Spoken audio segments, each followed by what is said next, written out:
All right. So the first one is, but there's still a chance, right? Which I'm pretty sure is a Dumb and Dumber reference. I was just going to say, it has to be. Yeah. Great movie. Very fun. I mean, very stupid. It lives up to its title, but a lot of fun. I really need to see it again. I haven't seen it in ages. I wonder if it holds up. Oh, that's a good question. Yeah, maybe not. I don't know. I bet parts do. We'll see. Yeah. All right. Yeah. Well, what's the gist here? I mean, in a sentence, it's that, probability approaches zero is, you can just say it's zero. Yeah. Even though mathematically it's not, right? Yes. Yeah. Yeah. It reminds us that this was at the time during the atheism wars at the very beginning, because he's talking with a theist who refuses to accept evolution and says that maybe the human and the chimp DNA is just very similar by coincidence. And Eliezer said that brought, gave him a couple insights into the laws of thought as seen by what he calls the unenlightened ones, and which I think we refer to as normies. But I think the unenlightened ones, he's got to do the turns of phrase. He can't just call them normies. That would be too cringe for a new religion leader or whatever. There's also just a bit of salt. He just doesn't usually talk down to people. I think this guy in particular ground his gears. Yeah, F this guy. So the first thing that he learned from this particular thing is that human intuitions make a qualitative distinction between no chance and a very tiny chance but worth keeping track of. And the problem is that probability theory sometimes lets us calculate a chance which is too tiny to be worth the mental space to keep track of it. But by that time, you've already calculated it. And the thing he said in here that stuck with me for quite a long time, and then I forgot it because I just haven't run into people who think like this in a long time. So, lost it from disuse. But the thing he said here was that we can use words to describe numbers that are that small, but not feelings, because a feeling that small literally doesn't exist.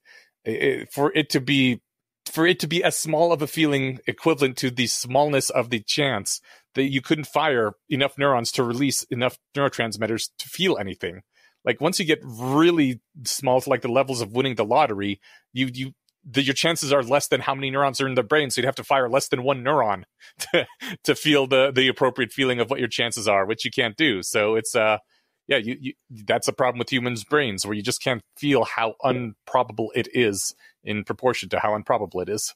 It'd be like if I handed you a single atom of lead to put on your palm, Yeah, right. And it's if you say so, I mean, but we're just not wired physically or computationally to handle stuff that infinitesimal. Yeah. And especially, and the thing is, I think he's getting at that, when you're motivated, that teeny tiny chance, you're oh, well, that is literally a chance. I just said it, right? So I think people are inclined to lean for that, but it's a cautionary lesson that you should try to avoid doing that. Yes. He said also the second thing that he learned about how the normies think is that there's a qualitative distinction between certain and uncertain arguments, where if an argument is not certain, you're allowed to ignore it. And that includes for infinitesimal probabilities like this. And he says that if you're going to say you can't prove me wrong, if you're just going to ignore a probabilistic counter argument to that extent, why not ignore a proof too? They're basically indistinguishable. Yeah, it's interesting because people, and this is again an artifact of the atheism wars, but when people are motivated, they will, at least in my experience, they would forget and throw out the very laws of thought and logic, and not just logic and facts, but seriously the all A are B, all B are C, all A are C, level thinking, right? Yeah, and it's weird. I mean, at some point, you're not having a conversation with somebody who is open to a conversation. I think if somebody who is otherwise amenable to reason and then buys lottery tickets, this is the kind of thing you can be hey, look, you realize, look at the numbers. And yes, that feels like a chance, but it's not. I think that might sink in there. But if somebody's really determined, this isn't going to shake them. Yeah. It might, though. And I don't want to push this prematurely, but the next one might. You think the Fallacy of Gray one? Yeah, I like that one a lot. It was a good one. You want to jump in? Yeah, sure. Because, it piggybacks off this one very well. The next post being the Fallacy of Gray, which starts out with a quote about two people talking to each other, the sophisticate and the, I don't even know what that other word is. The guy who's a different guy. Anyways, the sophisticate says, the world isn't black and white. No one does pure good or pure bad. It's all gray. Therefore, no one is better than anyone else. And his interlocutor says, knowing only gray, you conclude that all grays are the same shade.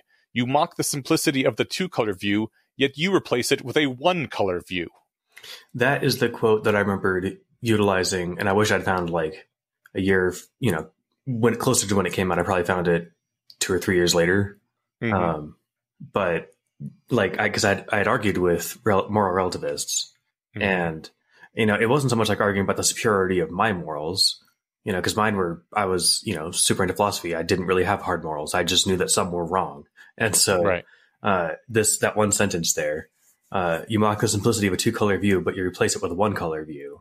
Yeah, like that was like, oh man, this is the perfect distillation of what I'm trying to communicate here, right?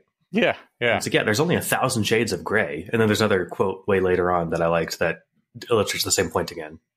The Gandhi and Stalin one? That's the one. Yeah. He says, someone says everyone is imperfect, and Eliezer comments, yeah, Gandhi was imperfect and Stalin was imperfect, but they were not the same shade of imperfection. Right. In the spirit of virtue ethics, I was thinking about, a bad person can have virtues, right? Yeah. And a good person can have vices. Mm-hmm. So it's like, I'm sure Stalin did some things right. I know less about him than I do other world leaders or dictators at the time, or like whatever. You know less about him than Hitler, basically. Probably, yeah. Because everyone knows that Hitler was a vegetarian and loved animals. I wonder if that's even true, just because it's such a popular belief. But let's pretend it is. Shit. And okay, yeah, like so the guy liked dogs, and he liked art, whatever, right? Mm-hmm. And maybe Stalin was like cunning and smart, right? Like things that a lot of us would aspire to have. He was very good looking. That too. He eliminated literacy and homelessness, apparently. You said eliminated literacy. Oh, illiteracy. I'm sorry. Mission accomplished. No one could correct me because no one could read. If he eliminated literacy by starving to death all the illiterate people, that's not really great. Or burning all the books. There's nothing to read. Yeah. All right. Fucking Stalin. So what else is going on in this post? So this he ties it back to the previous post, saying that like of the previous guy, the one that was like, you can't, there's still a chance. To him, all probabilities were simply uncertain, and that meant he was licensed to ignore them if he pleased. So yeah, again, the same kind of, they're all gray no matter how different the certainty is. And he says that like this, it's easy to make fun of like the religious people, but like this extends even into academia, because in his experience, many bloggers said of overcoming bias that it's impossible. No one can completely eliminate bias. And he says, yeah, well, that which I cannot eliminate may well be worth reducing. You can try to minimize that effect, or you can do things that are bound to increase it. So it has to make you wonder if the people who make that objection, because I've heard that too, right? Oh, you can't make it perfect. And it's like, yeah, so like, I wonder if that's like, if that is an original thought, and I'm not like belittling anyone who's ever said that, but like if that is an original thought that someone came to after careful deliberation, or if they just heard it somewhere. Because I think that like that's not true of anything else, right? No. Like I can't eliminate whatever toxins in my sadness. Food. Well, sadness. Yeah. But like radiation.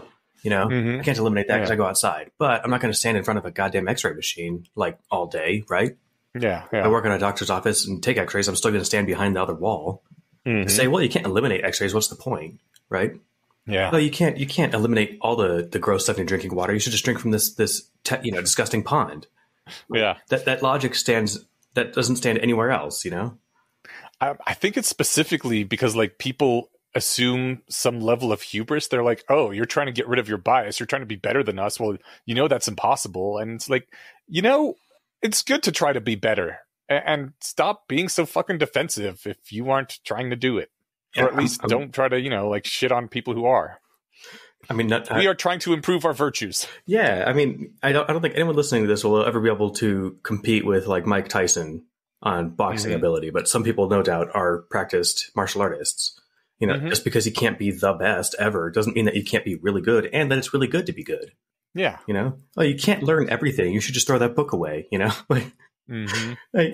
it's funny. The more examples I think of, right? Yeah. Like, you can't, whatever, run 1,000 miles. You shouldn't try running one. Mm-hmm.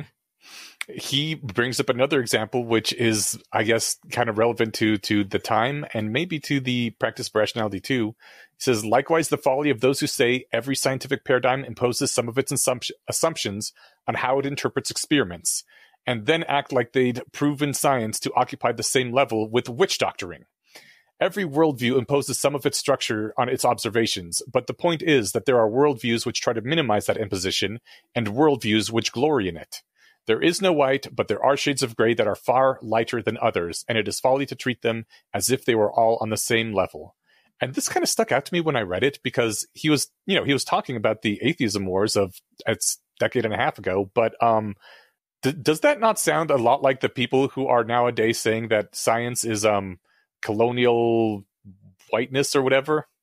I haven't actually, like, I basically got off the internet before people started making that noise, so I don't quite know what they're saying, but I've heard something like that. And yes, I think it is something to the extent of like, oh, it's got their biases and stuff in it. And no doubt tons of it does. Like, you can be mindful of that, right?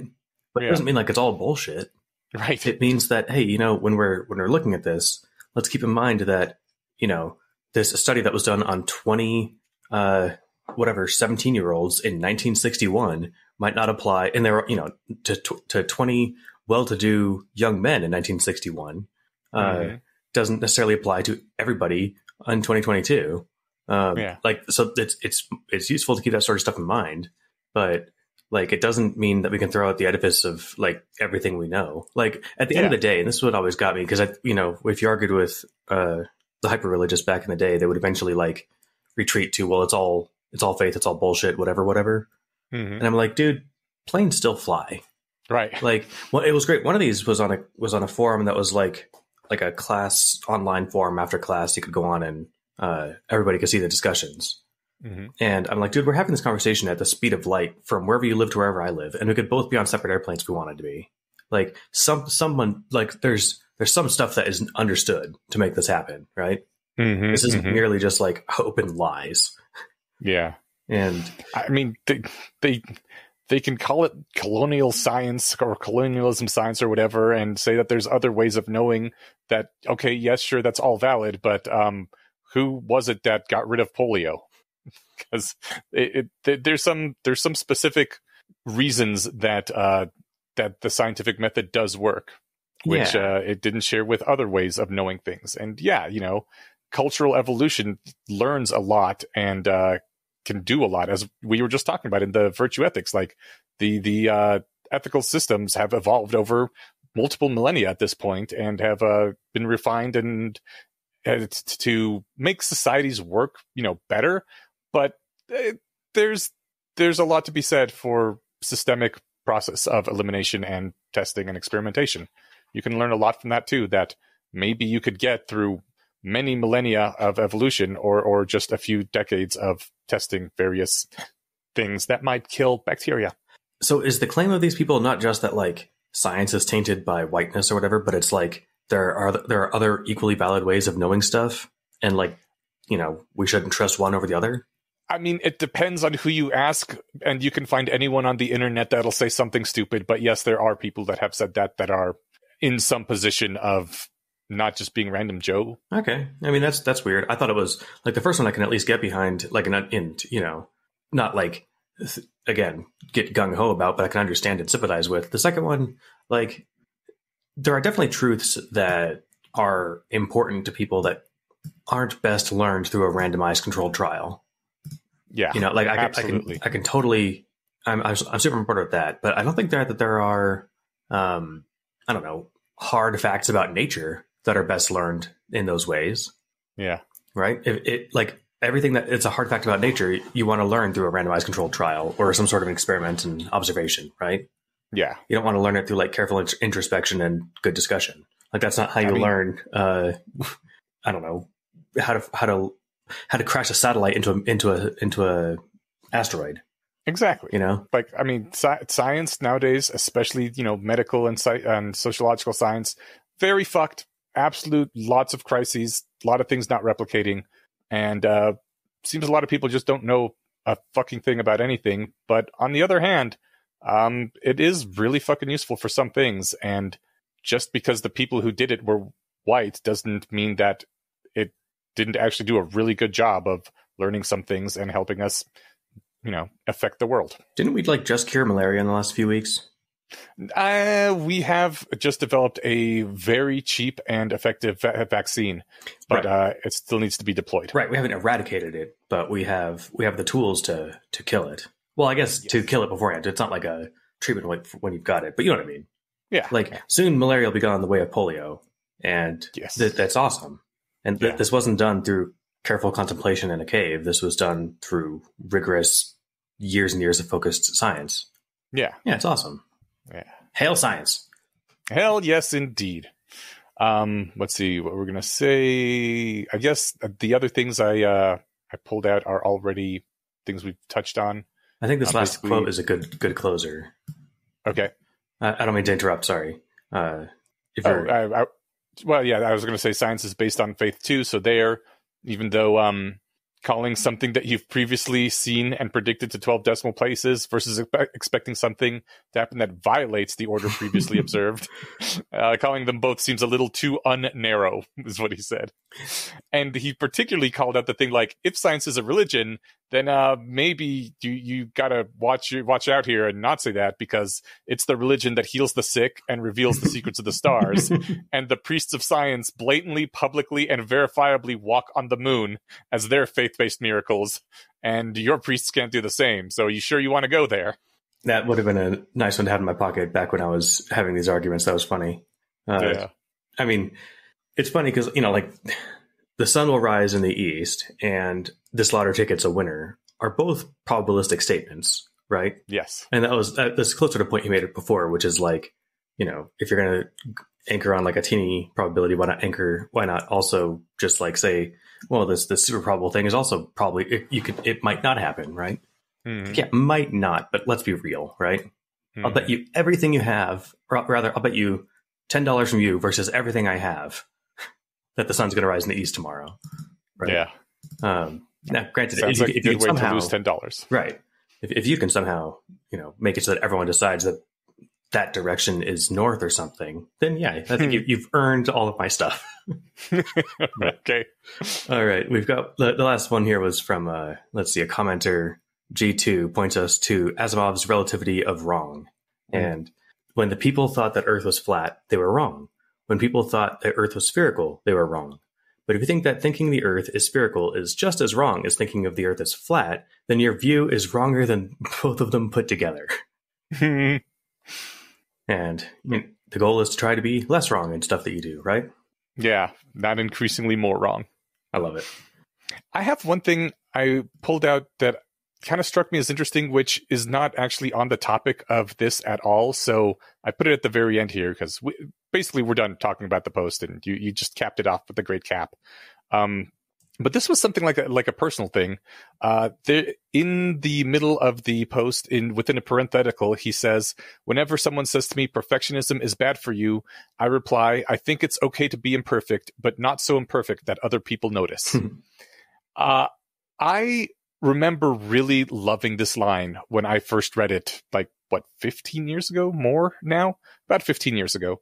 And I cheered and I'm like, yes, this is exactly what I want to be. Always be more efficient, more effective, more precise. Try to always be better, do better, be less wrong, right? And I mean, I think that's good. It is, you always want to practice your virtues. You always want to become a better human and the best you that you can be, right? But on the other hand, nowadays the line, it's okay to be imperfect, but not so imperfect that other people notice. It almost feels, I would not cheer this line anymore. I would be like, this is someone who is not in touch with the core of humanness, where you have to acknowledge you're a flawed, semi-broken animal that is doing the best it can in this world, and just accept that there's a lot of crappy shit about you and you're doing your best to overcome it, but other people are going to notice, and that's okay. And we still love each other, even though we are all broken and flawed. And we try to help each other, and it's you shouldn't be ashamed of other people noticing you're imperfect, I guess is what I'm trying to say. Does that make sense? Yeah, totally. I've become more of a hippie. No, I mean, I when I read this, today, I assumed that he was saying it tongue in cheek. Like, there's no way that, like, this seems like the kind of thing that that Harry would say, right? Yeah. Well, I mean, I was a Harry. I was an optimizing nerd. I was like, yes, I would want to be so close to optimal that people won't notice the few imperfections I have left. I don't know. I think Harry had it, where he didn't like broadcast his weaknesses, but he talked to people about things that he was wrong about and struggled with, Like Quirrell, I think, took it too far. But I guess what I'm thinking is, like, Yudkowsky makes public bets, right? And I don't think he gets all of them right.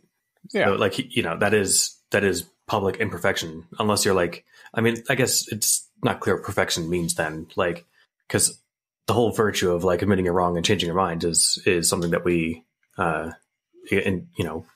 as a good thing. Yes, and it absolutely. is. And so, like, but I don't think that's imperfect. I feel like imperfect is doing some sidestepping here. Yeah, I don't know. I noticed this drastic shift between who I am now and who I was then, and now I feel a lot more accepting both of my own flaws and others, and thinking that's one of the beautiful things that makes people different and interesting. Well, hell yeah! No, I'm super into it. I think there's reason to put it in parenthetical, because I think that it's supposed to be a joke. Okay. Because, like I said, there's no way he really thinks that. I mean, maybe he does, but there's no way that I really think that. I think it's funny. I think it's a funny line to drop if you're, writing a witty character or making a joke. But yeah, but I don't know. That's fair.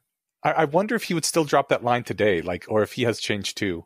I know we've talked before about, like, how weird it is that the people who we were in the past are dead, but this, I wonder if he also thinks that, that was a different person who wrote that, and I don't agree with it now. Or if he's like, no, I was pretty right on, and that's fine too. I'm curious how much he's changed, and I wish I could interview him just to ask him those things. Yeah, I don't have a good model of Eliezer that I can be confident in what he thinks, but I at least know what I think. Yeah. Well, cool. Did we mention on the show? Oh no, because when we did the actual episode, we thought we might not do these, so we got to see what we're doing next time. Oh yes, for next time, our 2 LessWrong posts will be Absolute Authority and Infinite Certainty. That sounds great. Yeah, those sound like awesome chapters in a sci-fi novel or something. Yeah, let's get some of that. Infinite certainty. Not just some. No. Some certainty I think would be plenty, but infinite, man, stoked. I don't even know what we're going to do with that much certainty. Well, we'll noodle on it for a couple weeks.